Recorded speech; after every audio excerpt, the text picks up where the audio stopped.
Hi പ്രിയപ്പെട്ടവരെ, കത്തോലിക്ക സഭയിലെ സീറോ മലബാർ സഭയുടെ കാറ്റഗിസം 12ാം ക്ലാസ് ടെക്സ്റ്റിൽ ഇസ്ലാം മതക്കാരുടെ ഖുറാൻ എല്ലാവരും അനുസരിക്കണം, അക്ഷരം പ്രതിയും പൂർണ്ണമായും അനുസരിക്കണം എന്നൊക്കെ പരാമർശിച്ചുകൊണ്ടുള്ള പാഠഭാഗങ്ങളുണ്ട് എന്നതിനെക്കുറിച്ച് ഞാനൊരു വീഡിയോ ചെയ്തിരുന്നു. ഒത്തിരി പേര് പരാതി കൊടുത്തും പരിശ്രമിച്ചുമൊക്കെ ആ പാഠഭാഗങ്ങൾ തിരുത്തി പുതിയ പുസ്തകം ഇറക്കിയിട്ടുണ്ടെങ്കിലും ആ പുതിയ പുസ്തകം പലയിടത്തും പഠിപ്പിച്ചു തുടങ്ങിയിട്ടില്ല. പഴയ സ്റ്റോക്ക് തീർന്നിട്ടേ പഠിപ്പിക്കുകയുള്ളൂ എന്ന സ്ഥിതിയിൽ അത് ഗൗരവം കണ്ടുകൊണ്ട് ഞാൻ വീഡിയോ ചെയ്തിരുന്നു. എന്നാൽ സ്വന്തം മതത്തെക്കുറിച്ചല്ലാതെ മറ്റൊരു മതത്തെക്കുറിച്ച് ഇങ്ങനെയൊക്കെ ആരെങ്കിലും പഠിപ്പിക്കുമോ എന്ന് ചോദിച്ച് പലരും അത് വിശ്വസിക്കാനാവാതെ അവഗണിച്ച് വീഡിയോ 5 മിനിറ്റ് കണ്ടവിടെ മുഴുവൻ കാണാൻ നിൽക്കാതെ പെട്ടെന്ന് പുസ്തകം തപ്പിയെടുത്തിട്ട് ആ പുസ്തകത്തിൽ അങ്ങനെ അധ്യായം പോലുമില്ല, ഞാൻ എന്തോ കൃത്രിമമായ ഒരു പുസ്തകം ഉണ്ടാക്കിയിട്ട് സഭയെ ആക്ഷേപിക്കാൻ വേണ്ടിയാണെന്ന് ആരോപിച്ചവർ. നിങ്ങൾ നോക്ക്, എന്തെങ്കിലും കൃത്രിമത്വം ഉണ്ടോ നിങ്ങൾ നോക്കിക്കൊള്ളുക. ഇതാ എട്ടാമത്തെ കത്തോലിക്ക സഭയും ഇതര ക്രൈസ്തവ സഭകളും 8ാമത്തെ അധ്യായം. ഇവിടെ മുതൽ നമുക്ക് ഓരോ പേജുകൾ മറിച്ചു പോകാം. അടുത്ത പേജ്, ഇനി അടുത്ത പേജ് എടുത്തു. അധ്യായം 9 സഭയും ലോക മതങ്ങളും. ഇതിൻ്റെ അടുത്ത പേജ് നമുക്കിങ്ങനെ മറിക്കാം. ഇതാ വിവിധ മതങ്ങളെക്കുറിച്ച് ഇങ്ങനെ എഴുതിയിരിക്കുന്നു. അടുത്ത പേജ്, ഈ 68ാമത്തെ പേജിൽ അടിവശത്താണ് നമ്മുടെ പ്രധാന വിഷയമായിരിക്കുന്നത്, ഇസ്ലാം മതത്തെക്കുറിച്ച് എഴുതിയിരിക്കുന്നത്. ഇനി 69ാമത്തെ പേജിലേക്ക് വരാം. ഈ 2 പാരഗ്രാഫിൽ ആദ്യത്തെ പാരഗ്രാഫിൽ 9 വരിയാണ്. കൃത്രിമൊന്നുമില്ലല്ലോ, നോക്കിക്കോളൂ. ദൈവത്തെ അവർ അള്ളാഹു എന്ന് വിളിക്കുന്നു, മറ്റൊരു ആരാധനാപാത്രമാണെന്നൊന്നുമല്ല. അവരുടെ ആരാധനാമൂർത്തി അള്ളാഹു ആണെന്നല്ല, നമ്മുടെ ദൈവത്തെ അവർ അങ്ങനെ വിളിക്കുന്നുവെന്ന്. അള്ളാഹു സകലത്തിൻ്റെ സൃഷ്ടാവും വിധികർത്താവുമാണ് എന്ന് അവർ പറയുന്നു എന്നല്ല, ഉറപ്പിച്ച് പറയാണ് ഇവിടെ. അള്ളാഹു ഏകനും സർവശക്തനും പരമകാരുണികനുമാണ്, ഇസ്ലാം വാദമെന്നല്ല, അതിവിടെ ഉറപ്പിച്ച് പറയുകയാണ്. അള്ളാഹുവിൽ നിന്ന് മനുഷ്യനിലേക്ക് സന്ദേശങ്ങൾ കൈമാറിയിരുന്നവരാണ് പ്രവാചകന്മാർ. അതായത് പ്രവാചകന്മാരെന്ന് പറയുമ്പോൾ പഴയ നിയമ പ്രവാചകന്മാരെയൊക്കെ ഈ 12ാം ക്ലാസ് പിള്ളേർക്ക് അറിയാം. ആ പ്രവാചകന്മാരെയൊക്കെ ഉദ്ദേശിച്ചിട്ടാണ് എഴുതിയിരിക്കുന്നത്. അള്ളാഹുവിൽ നിന്നും സന്ദേശങ്ങൾ കൈമാറിയിരുന്നവരാണ് പ്രവാചകന്മാരെന്ന്. തുടർന്ന് പറയുന്നുണ്ട് ഈ പ്രവാചകന്മാരിൽ ഏറ്റവും പ്രധാനി ആരാണെന്ന്. ഇവരിൽ ഏറ്റവും പ്രധാനിയും അവസാനത്തെ പ്രവാചകൻ മുഹമ്മദ് നബിയാണ്. മുഹമ്മദ് നബിക്ക് ദൈവം നേരിട്ട് നൽകിയ സന്ദേശങ്ങളാണ് ഖുർആനിലുള്ളത്. ഏത് ദൈവം? നമ്മുടെ പിതാവായ ദൈവം എന്ന് വ്യക്തമാക്കുന്ന രീതിയിലല്ല എഴുതിയിരിക്കുന്നത്. അടുത്ത വരിയിലാണ് സൺഡേ സ്കൂൾ കുട്ടികൾ രക്ഷപ്പെടാൻ എന്താണ് ചെയ്യേണ്ടതെന്ന് കൃത്യമായി എഴുതിയിരിക്കുന്നത്. അതിനാൽ ഖുർആൻ പൂർണ്ണമായും അക്ഷരം പ്രതിയും അനുസരിക്കാൻ മനുഷ്യർ കടപ്പെട്ടിരിക്കുന്നു.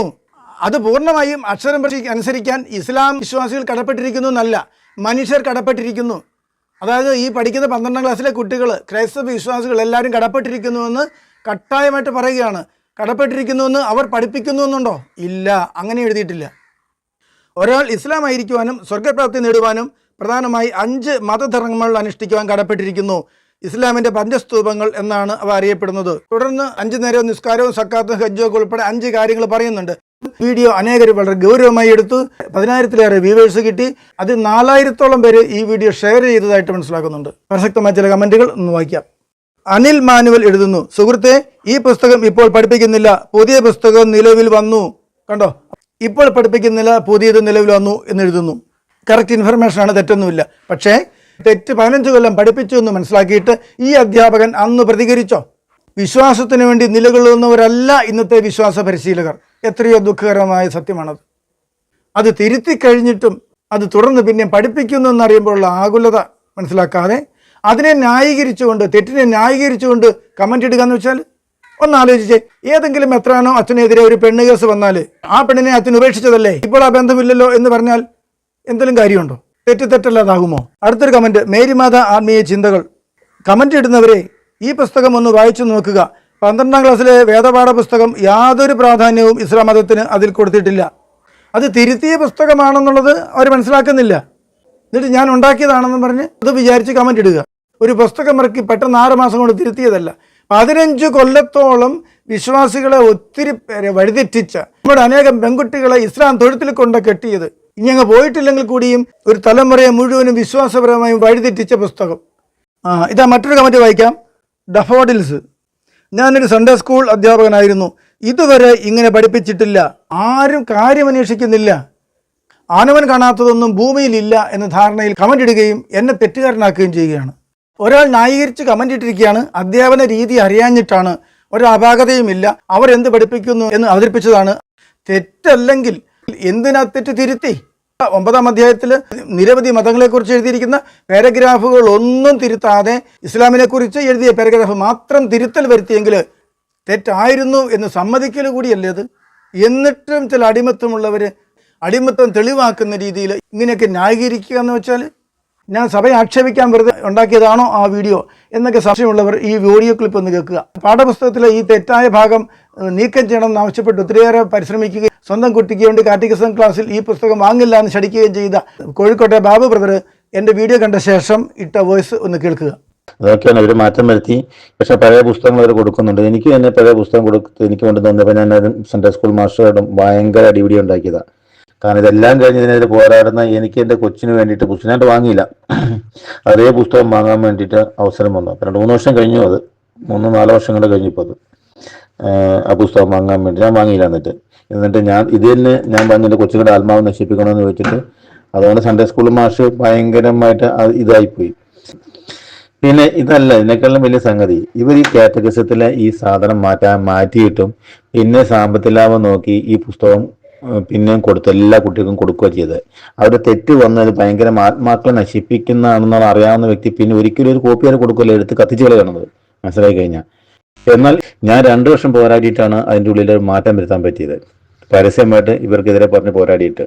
തെറ്റായ വിവരണമുള്ള പഴയ പുസ്തകം കാക്കനാട്ട് ആസ്ഥാനത്തുണ്ടായിരുന്നതൊക്കെ ആക്രിക്കാർക്ക് തൂക്കി വിറ്റതും ഉൾപ്പെടെയുള്ള കാര്യങ്ങളൊക്കെ വിശദമായി പറയുന്നത്, ഈ പുസ്തകം തിരുത്തിയ പ്രൊസീഡിങ്സുമായിട്ട് ബന്ധപ്പെട്ട കാര്യങ്ങളിൽ അറിയാവുന്ന കണ്ണൂരിലെ ജസ്റ്റിൻ ബ്രദർ എൻ്റെ വീഡിയോ കണ്ട ശേഷം അതിനെക്കുറിച്ച് ഞാനുമായി ഫോണിൽ സംസാരിക്കുന്നത് കേൾക്കുക. ഇതിന് പ്രധാന ചാർജായിട്ട് അച്ഛൻ പിന്നെ അറിഞ്ഞില്ല എന്ന് പറയുന്നത് പുള്ളി ഇതൊന്നും വായിക്കുന്ന പോലും ഇല്ലെന്നേ. അത് കഴിഞ്ഞപ്പം എന്താ നമ്മളെന്നെ നമ്മൾ ചെയ്യാനുള്ളത് ഈ പുസ്തകത്തിൽ ഇങ്ങനെ എഴുതി വെച്ചിരിക്കാന്ന് പറഞ്ഞ പുള്ളി അന്നേരമാണ് എഴുതി വെച്ച് എന്റെ ദൈവമേന്ന് പറഞ്ഞ ഞങ്ങൾ കൈവച്ചു. ഈ പ്രധാന ചാർജ് വെച്ച് ജോസ് പുതിയ അടുത്തച്ഛൻ അന്നാണ് അറിയണത്.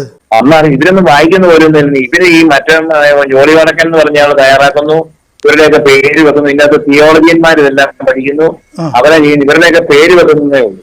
ഇവരിത് മാറ്റി വരുന്നേ. ഇതിന്റെ ലോബികളെല്ലാം അത്ര ശക്തമായിരുന്നു. ഇപ്പോഴാണ് ഇത് ഒതുങ്ങി. എന്ത് പരാതി യൂട്യൂബ് തന്നെ എത്ര പരാതി കൊടുക്കുകയും പ്രസ്താവനകളൊക്കെ വീഡിയോ ഒക്കെ ഇറക്കിയിട്ടുണ്ടെന്ന് അറിയോ പള്ളിവാകൻ. തീരുമാനിക്കലായിരുന്നു 2 കൊല്ലം പൈറ്റിട്ടല്ലേ വസ്ത്രം മാറ്റിയത്. അറിവില്ലായ്മ പറ്റുന്നതല്ല, പല നമ്മുടെ പാമ്പ്ലാനിപ്പതാനൊക്കെ ഉൾപ്പെടെ പലർക്കും അറിവില്ലായ്മയല്ല, ബോധപൂർവം ചെയ്തു വെക്കുന്ന പല അഭ്യാസം സംശയിച്ചിരിക്കുന്നു. ബോധപൂർവം ചെയ്യുന്ന പള്ളിവാദകന് ഇത് അയച്ചു കൊടുത്തായിരുന്നു. പള്ളിവാദകൻ പറഞ്ഞു ആദ്യം പറഞ്ഞ കാര്യം ഇപ്പൊ പുസ്തകം ഔദ്യോഗികമായിട്ട് തിരുത്തി എന്ന് പറഞ്ഞു. എറണാകുളത്ത് ഇരുന്ന പുസ്തകങ്ങൾ തൂക്കി വിറ്റെന്നാ പറയുന്നത്. കാക്കനാട്ടുണ്ടായിരുന്ന എല്ലാം തൂക്കി വിറ്റു. അതുകൊണ്ട് നമുക്ക് അത്രയും പറയത്തില്ല. പക്ഷെ ബാക്കി പറയുന്ന രണ്ടാമത് പറയുന്ന കാര്യങ്ങൾ തന്നെ വളരെ കറക്റ്റ്. പ്രിയപ്പെട്ടവരെ, ഈ വീഡിയോ ഞാൻ ഇട്ടത് ഇങ്ങനെ ഒരു തെറ്റ് വരുത്തി എന്ന് തെളിയിക്കാനല്ല. പിന്നെയോ തെറ്റ് തിരുത്തിയ ശേഷവും ആ പുതിയ പാഠപുസ്തകം പഠിപ്പിക്കാതെ തെറ്റുള്ള പഴയ പുസ്തകം തന്നെ പഠിപ്പിച്ചുകൊണ്ടിരിക്കുകയും അതിൻ്റെ സ്റ്റോക്ക് തീർന്നാലേ പുതിയത് എടുക്കുകയുള്ളൂ ചില പ്രദേശങ്ങളിൽ എന്ന സ്ഥിതി വന്നപ്പോഴാണ്. ചില രൂപതകളിൽ പുതിയ പഠിപ്പിക്കുന്നുണ്ടെങ്കിലും മറ്റു ചില രൂപതകളിൽ ഈ പഴയ തെറ്റ് തന്നെ പഠിപ്പിക്കുന്നു എന്നൊരു ഭയാനകമായ സ്ഥിതി ഉണ്ടായപ്പോഴാണ് അതാത് പ്രദേശങ്ങളിൽ ഓരോരുത്തരും ഇടപെട്ട് പുതിയ പുസ്തകം തന്നെ പഠിപ്പിക്കണം, ഈ തെറ്റുകൾ പഠിപ്പിക്കരുത് എന്ന് അവനവൻ്റെ ഇടവകയിലെ സൺഡേ സ്കൂളിൽ ഇടപെടണം എന്നതൊന്ന് പ്രോത്സാഹിപ്പിക്കാൻ വേണ്ടിയാണ് ഞാൻ ആ വീഡിയോ ചെയ്തത്. ഞാനൊരു സഭാവിരോധിയല്ല, സഭയ്ക്ക് വേണ്ടി സഭയുടെ വക്താവിനെ പോലെയാണ് ഞാൻ പല കാര്യങ്ങളും ഞാൻ വാദിക്കുന്നത് എന്നോർക്കണം. ഇത്തരം ഒറ്റപ്പണികൾ കൂട്ടി നിൽക്കാനാവില്ല എന്ന സ്ഥിതിയിൽ മാത്രം ഞാൻ പ്രതികരിച്ചു പോയതാണ്. നിങ്ങളുടെ പ്രദേശങ്ങളിലും ഏത് പുസ്തകമാണ് കാറ്റഗിസം 12ാം ക്ലാസ് പഠിപ്പിക്കുന്നത് എന്ന് നിങ്ങൾ ശ്രദ്ധിച്ചിട്ട് പഴയതാണെങ്കിൽ അടുത്ത അക്കാദമിക് ഇയർ മുതൽ അത് പഠിപ്പിക്കരുത്, പുതിയ പ്രിൻ്റ് തന്നെ പഠിപ്പിക്കണം എന്ന് നിങ്ങൾ പറയണം. ഈ വിഷയത്തിൽ നിങ്ങൾക്ക് എന്തെങ്കിലും അഭിപ്രായം ഉണ്ടായിരിക്കാം. നിങ്ങൾക്കുള്ള അഭിപ്രായം നിങ്ങൾ കമൻറ്റ് ചെയ്യണം. ഈ വീഡിയോ പ്രയോജനപ്രദമായി തോന്നുന്നെങ്കിൽ നിങ്ങൾ ഷെയർ ചെയ്യണം. ചാനൽ സബ്സ്ക്രൈബ് ചെയ്തിട്ടില്ലെങ്കിൽ സബ്സ്ക്രൈബ് ചെയ്യണം. ഓക്കെ, അടുത്ത വീഡിയോയുമായി വീണ്ടും കാണാം. Thank you.